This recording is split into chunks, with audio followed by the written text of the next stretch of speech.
I've got to tell you, if you're not terrified right now, you're not paying attention.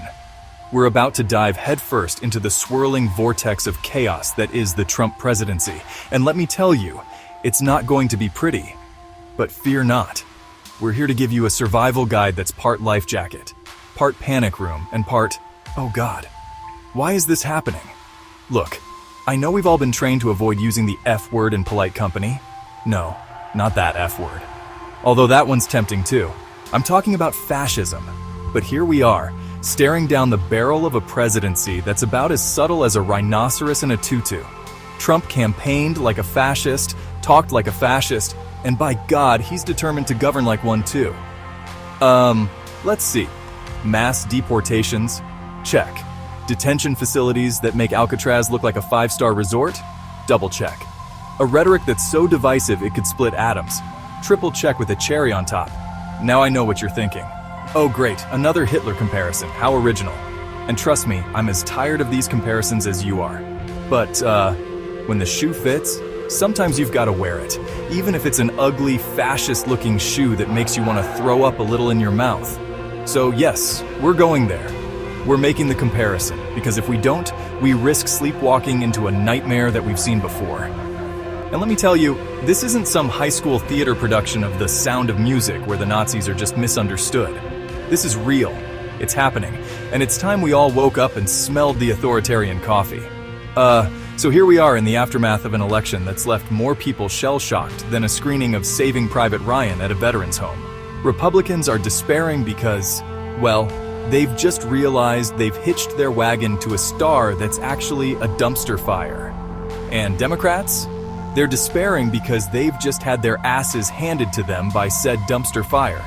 But here's where it gets really fun. The Democratic leadership, in their infinite wisdom, have decided that the best response to this clusterfuck is, drumroll please, absolutely nothing. That's right, folks.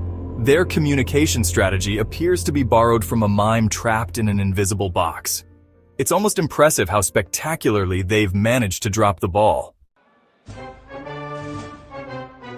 Now, I know it's tempting to curl up in the fetal position, binge-watch The Great British Bake Off, and pretend the world isn't going to hell in a handbasket. But here's a newsflash.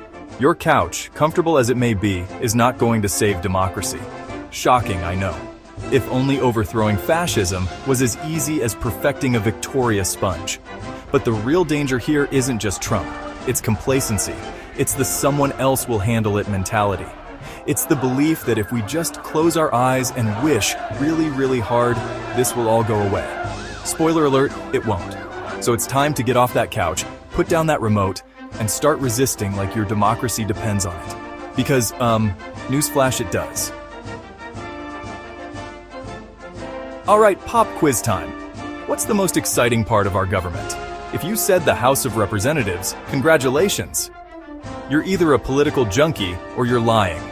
But here's the kicker. This seemingly boring branch of government might just be our saving grace. Why?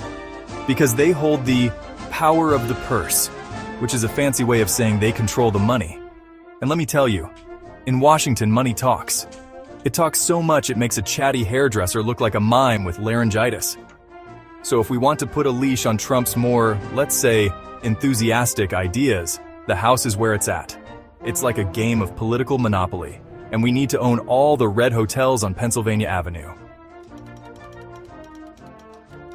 Look, I'm not saying we all need to start speaking with a Boston accent and sailing yachts, but it might be time to dust off some of those old JFK and FDR speeches. Not because they're perfect, God knows they had their flaws, but because they knew how to rally people.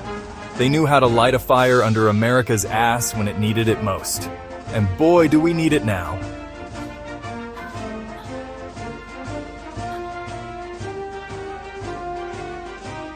So there you have it, folks. Your survival guide for the Trump presidency. It's not pretty, it's not easy, but it's necessary. Remember, democracy isn't a spectator sport. It's time to get in the game. Read those speeches, join those protests, and for the love of all that's holy, vote in those House elections, because if we don't, well, I hope you like your democracy extra crispy, because that's how it's going to end up. Now get out there and resist like your country depends on it. Because it does.